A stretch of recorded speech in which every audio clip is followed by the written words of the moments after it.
8 de la mañana, 14 minutos. Josman Monclú es un médico intensivista que trabaja en España y que lucha contra el COVID-19 en ese país, que ustedes lo saben, ha sido tan duramente golpeado. Desde la distancia trató en vano de ayudar a su padre, quien también fue víctima de este nuevo coronavirus.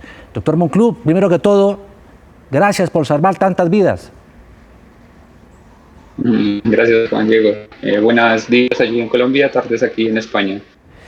¿Cómo ha sido toda esta emergencia, usted como colombiano, como médico, viviéndola allá en España?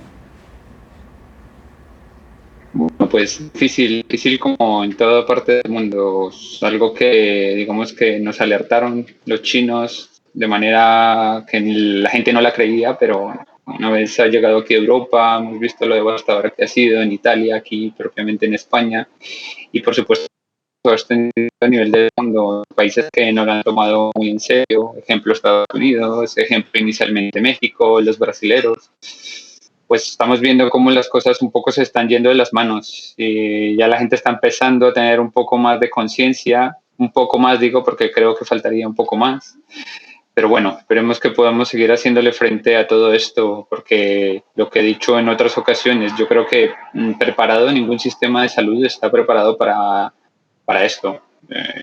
Son oleadas de pacientes que no dan control a ningún tipo de hospital ni sistema de salud, es muy difícil.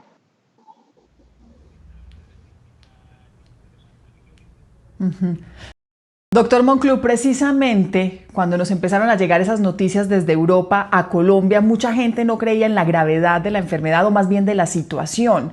Usted desde allá, ¿qué acompañamiento hacía a sus familiares en Colombia, a las personas que conocía en Colombia? ¿Qué les decía?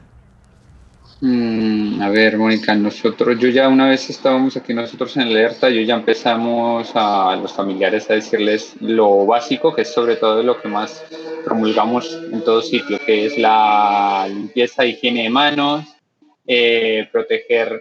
intentar no tocarse mucho las mucosas, sobre todo de los ojos, la boca, es una costumbre muy normal que tenemos todas las personas. Intentar en lo posible no saludarse de besos, de abrazos, evitar el contacto extremo.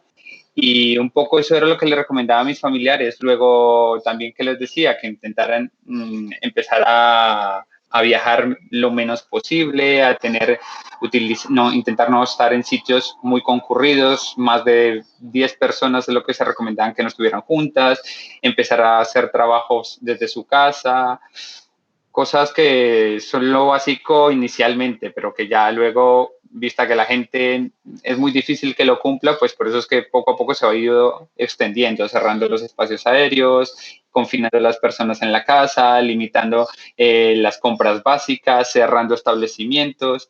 Y es que eso es lo único que se puede hacer, porque una vez ya el virus se ha salido de control, la única forma es intentar tratar a toda la población como si estuvieran infectadas, estando en casa, que pasen la cuarentena los que la tienen y los que no, pues evitando contacto. Hemos visto que usted ha mostrado fotos en las salas de atención en estos centros hospitalarios y también de su papá. ¿Cuál es el drama con su papá? ¿O cuál fue?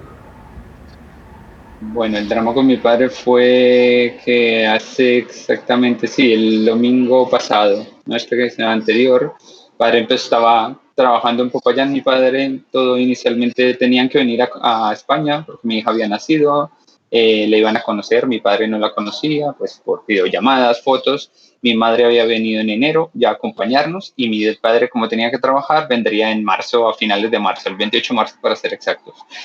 Y con todo lo del COVID cerró espacios aéreos y él le tocó quedarse porque estaba en el trabajo en Popayán, se quedó en Popayán, que era su sitio de trabajo. Allí empezó un cuadro gastrointestinal que tuvo una mala evolución, fue a centros asistenciales inicialmente en el que no le daban mucha atención, lo enviaban a casa, algo de hospitalización domiciliaria, pero que tampoco le daban mucho interés, y ya cuando mi padre estaba muy mal, fue cuando fue al último hospital, que fue el Hospital San José, y ahí lastimosamente fue donde murió.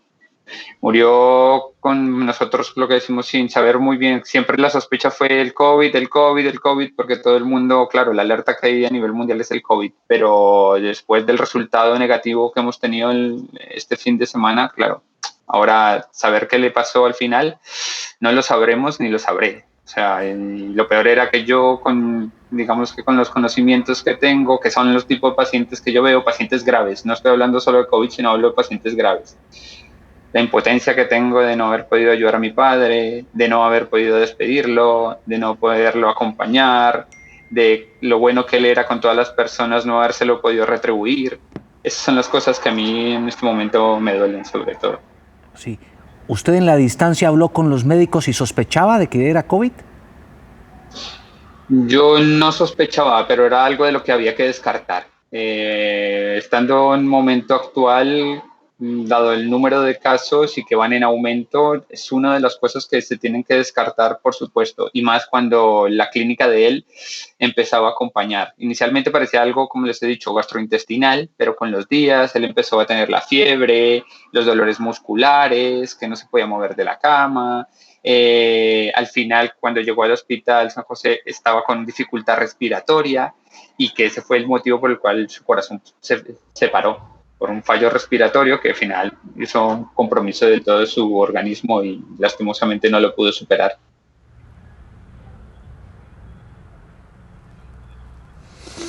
Pues doctor Monclub, lamentamos mucho obviamente toda esta situación, suponemos el dolor tan grande que deben sentir ustedes allá, sobre todo esperando que en estos momentos él tendría que estar con ustedes, conociendo a su hija, pero también entendemos que ese trabajo que ustedes están haciendo como héroes en cualquier parte del planeta y por encima de lo que sea, usted decidió estar allí y ayudar a un montón de gente.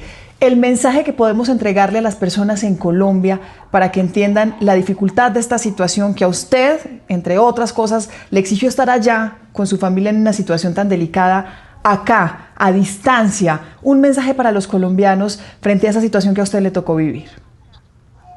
A ver, Mónica, yo lo que les puedo decir es lo que yo creo que no voy a decir nada diferente a lo que les están diciendo día a día ustedes, todas las campañas que hace el Ministerio de Salud, y es quédense en casa, sigan las normas, cuídense ustedes y cuiden a sus familias, traten bien a sus médicos porque sus médicos son los de primera línea de batalla, no piensen que los médicos son los que llevan la infección.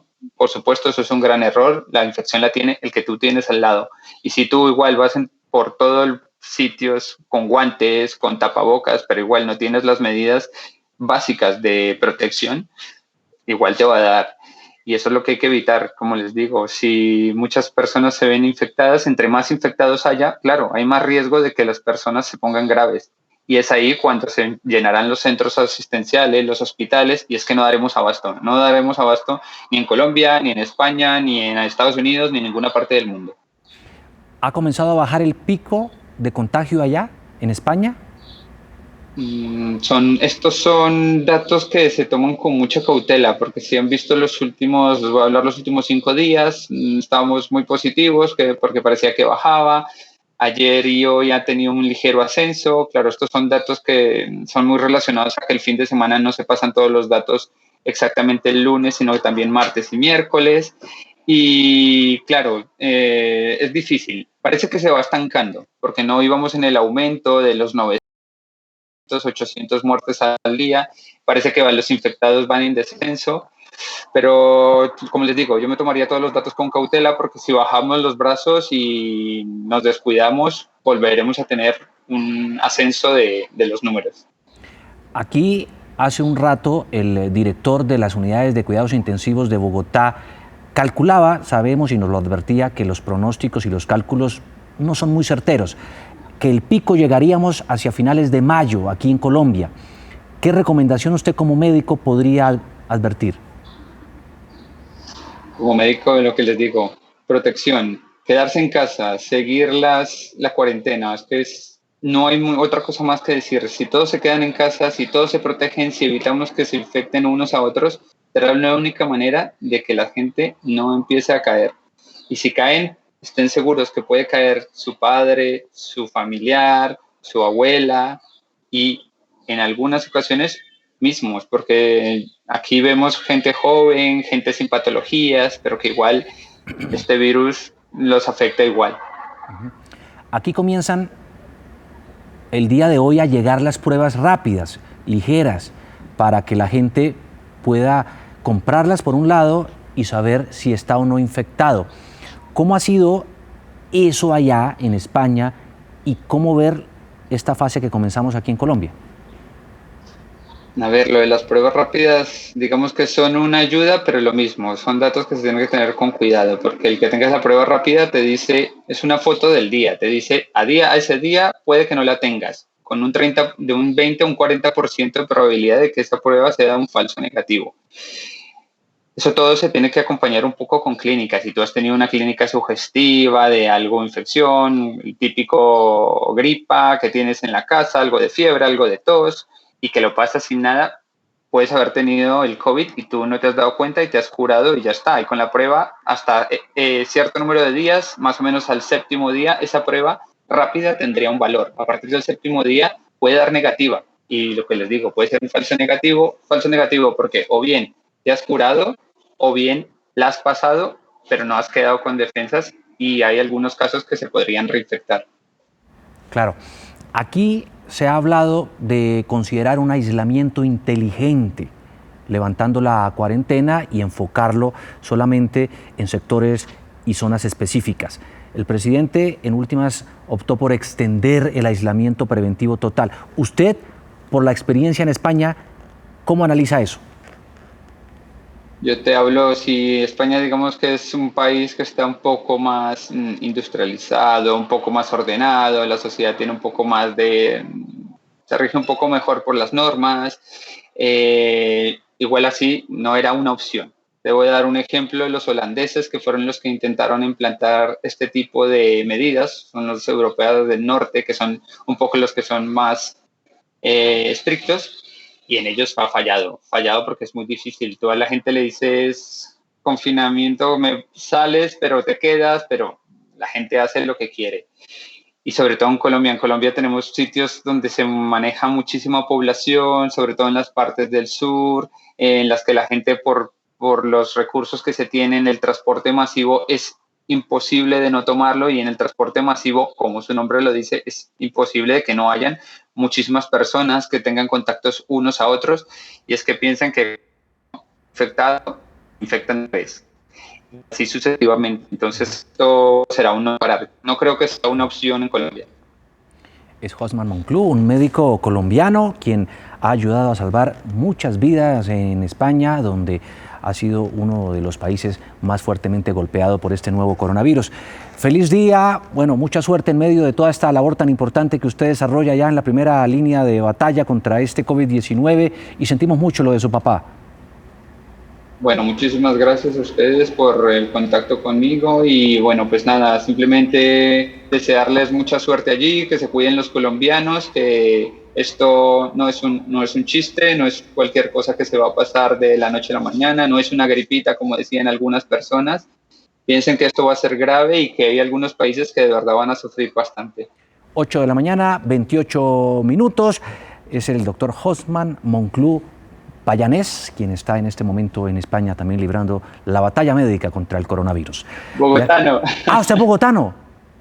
Soy Rolito. Ah, Rolo, me habían dicho que era de Popayán, tal vez su papá. No, nada, recuerden que mi papá estaba trabajando en Popayán. Mi papá también era Rolo, nacido en Bogotá, que amador del ajiaco, y que lastimosamente murió lejos de casa. Murió fue en Popayán. 8:28, Doc. En todo caso, muchas gracias por estar con nosotros a esta hora de la mañana aquí en Noticias Caracol.